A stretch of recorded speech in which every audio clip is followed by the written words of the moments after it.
as we progress in researching and discovering new things, as with this conference today, and as with microRNAs or stress-related proteins, or thinking and better gene expression, the question that is asked is whether all this knowledge is new or whether indications of what we are seeing today were already known. Did people know about this? For instance, we talk about this Congress here today, the vegetarian diet and VegMed, impact of vegetarian food on health and medicine.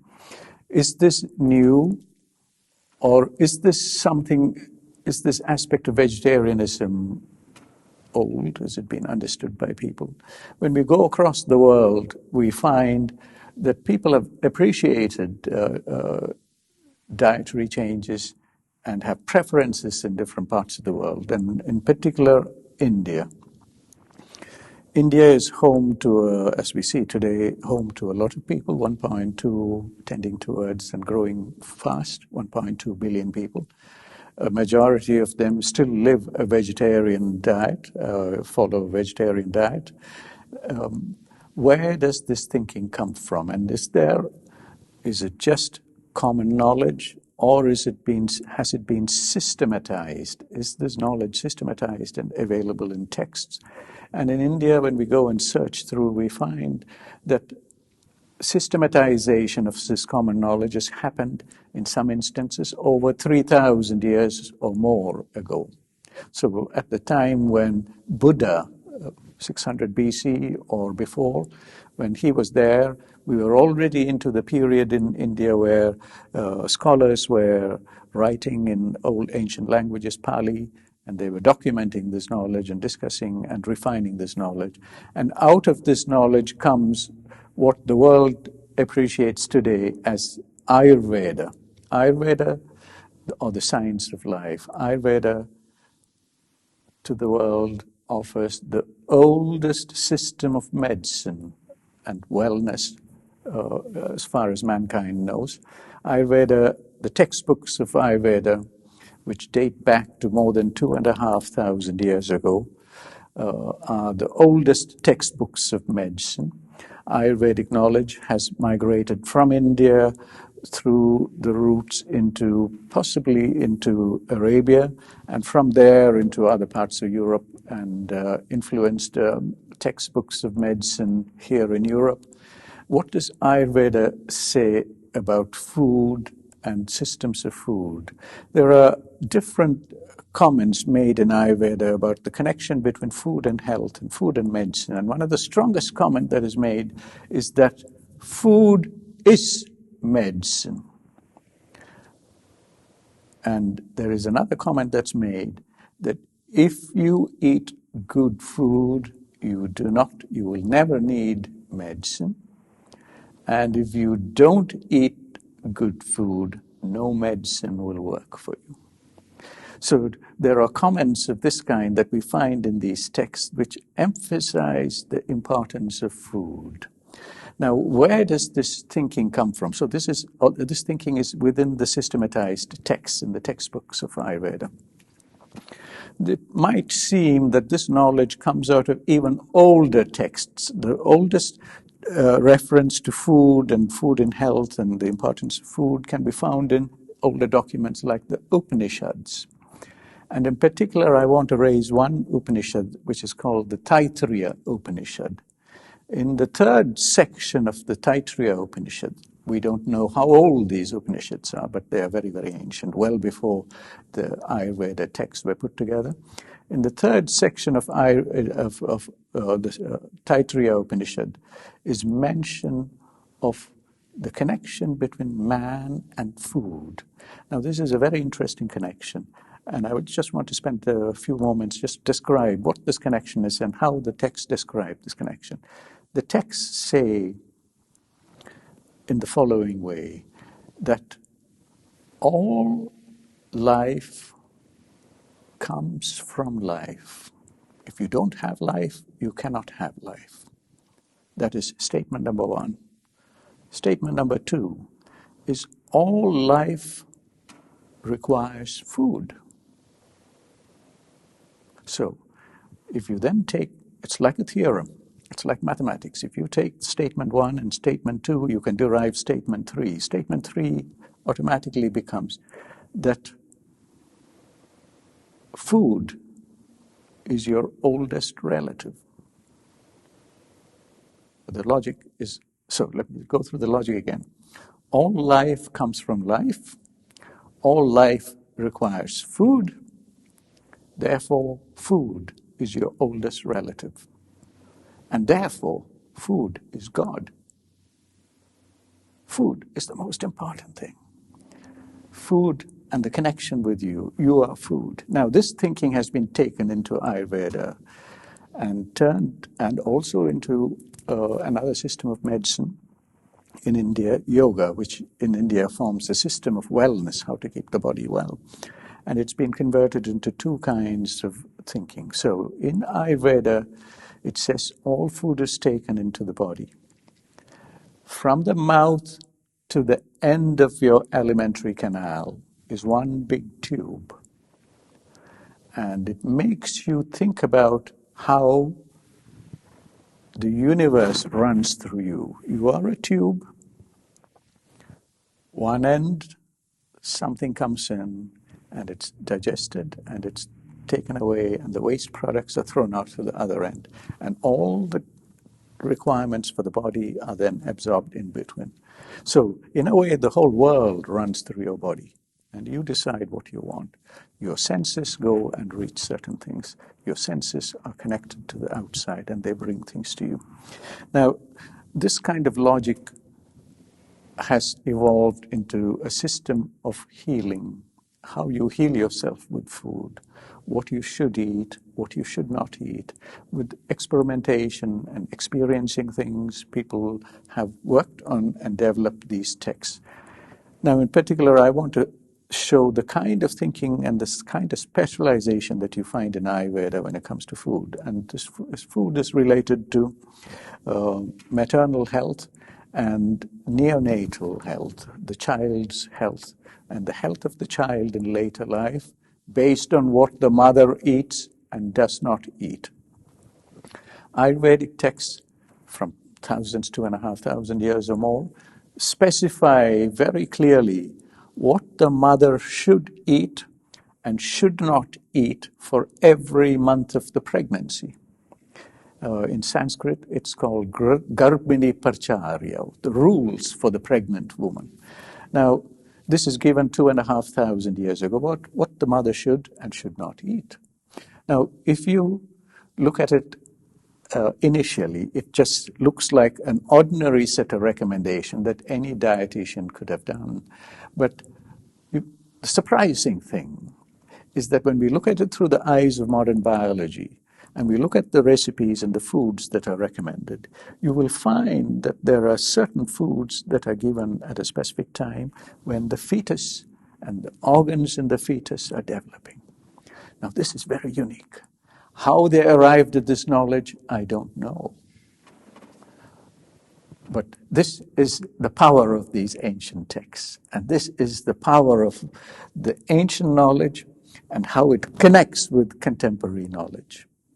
And also how the ancient knowledge is guiding where future thinking should go, where future research should go, where future recommendation for good health should go.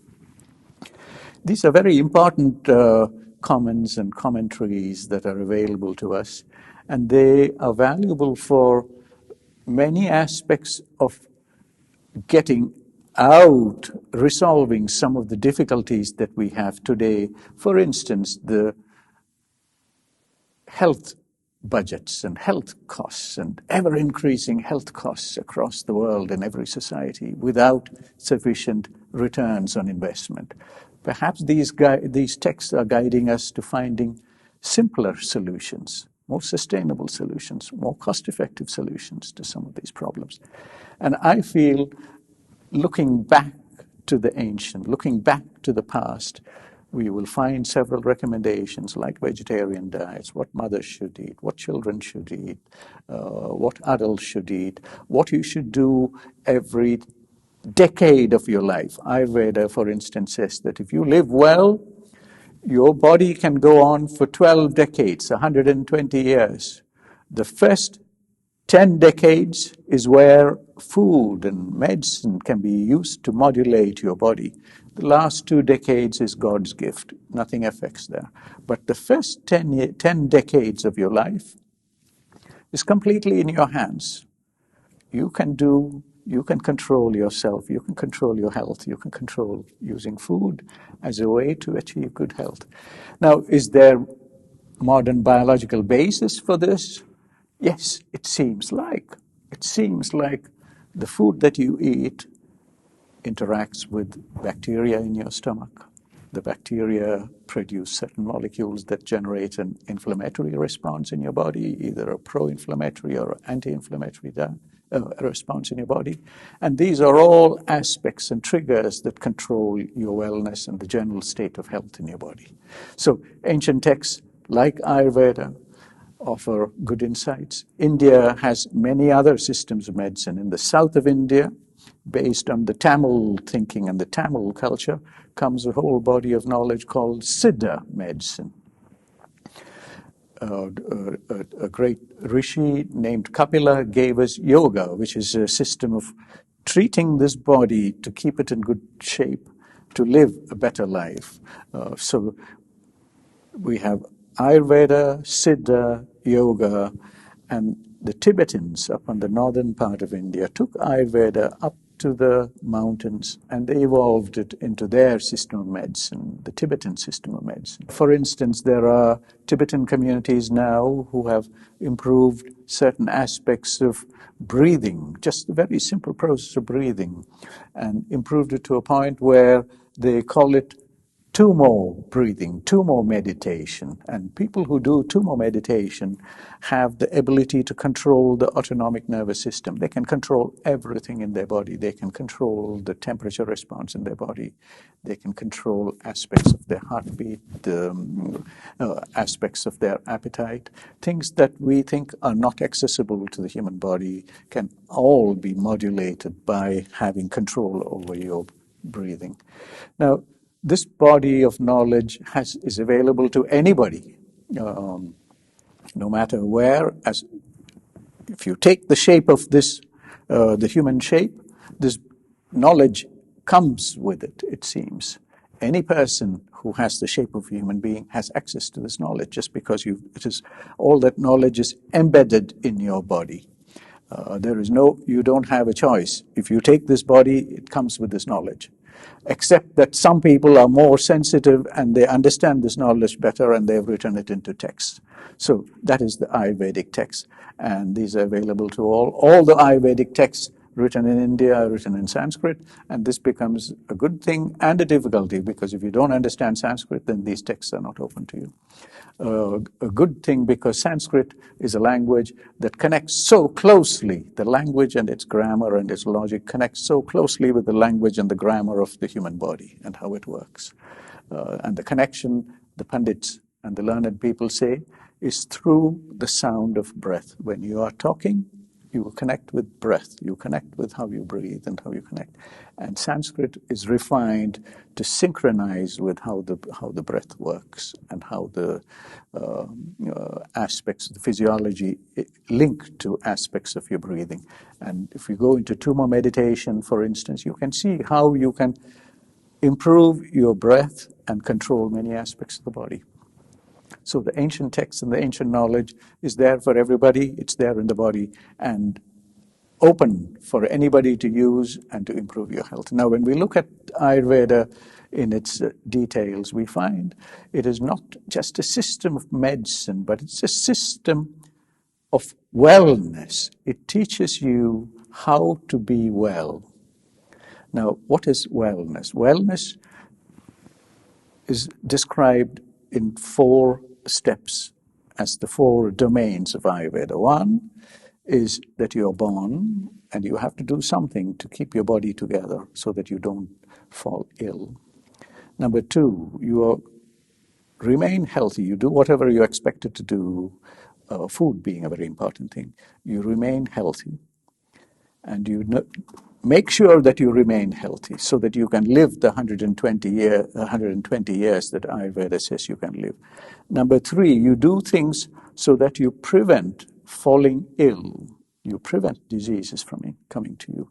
And the 4th one is, if you fall ill, then it teaches you how to look after and how to come back to fitness. So in brief, how to be healthy and improve on your health with every passing day. So you are healthy, doesn't mean you stay there, you improve your health. Number 2, you are healthy and you remain healthy. What do you have to do to maintain your health? Number 3, you are healthy, and what do you have to do to prevent diseases from coming to you? And number 4, if you fall ill, how to get better. Now, these are the 4 ways in which Ayurveda looks at health. Ayurveda then says that your body and your mind and a mysterious thing called the soul, the spirit. They are the 3 aspects that have to maintain in deep balance, in deep synchrony to keep you healthy. They're like the 3 legs of a stool. All 3 legs have to be balanced, otherwise you're going to fall off. It's like a tripod, like your camera's tripod. You have 3 legs to the tripod of life, and all of them have to be looked after. One is your body. So your body is derived from food. You have to make sure you look after the body by eating the right things. Number 2, your mind and how you think. That is very important for maintaining your health. And the 3rd is this mysterious connection. Whatever is not my understanding of the 3rd, the mysterious connection, described in the text, the spirit, is anything that cannot be explained by number 1 and number 2. We put into a 3rd pot, and that is the mysterious part. Now, the theory, is this just random, or is this derived from some other theory? The thing is, when we look in Indian philosophies and Indian systems, we find that all these things, like the Upanishads I talked about earlier, are based on deeper theories. And the deepest theory is a very simple theory based on a very simple question. What is the connection between me and everything that is outside of me? What is the connection between me and the rest of the universe? And just this one question has given rise to many systems of philosophy in India.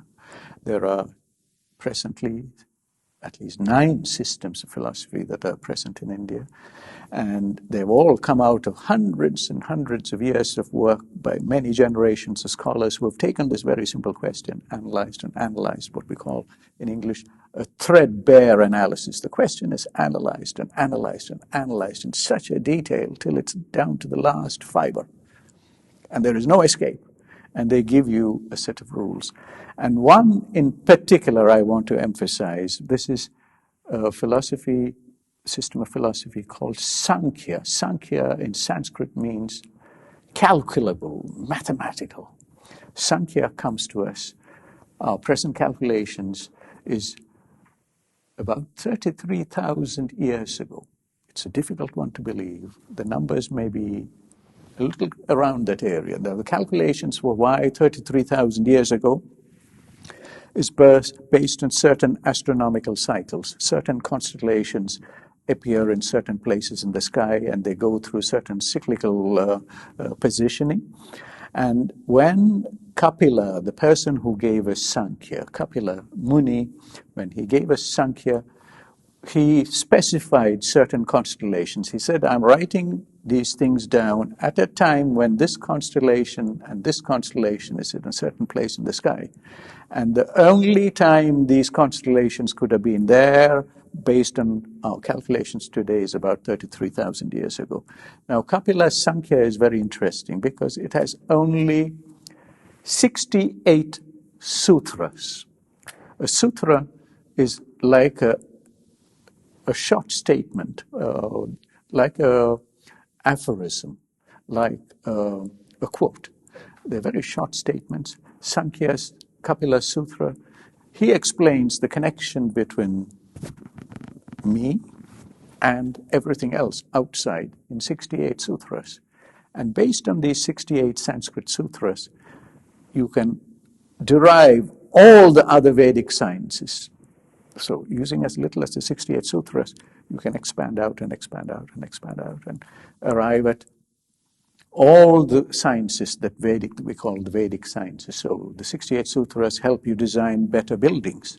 It helps you design better food. It teaches you how to cook. It teaches you how to dance better. It teaches you how to build better temples and better buildings.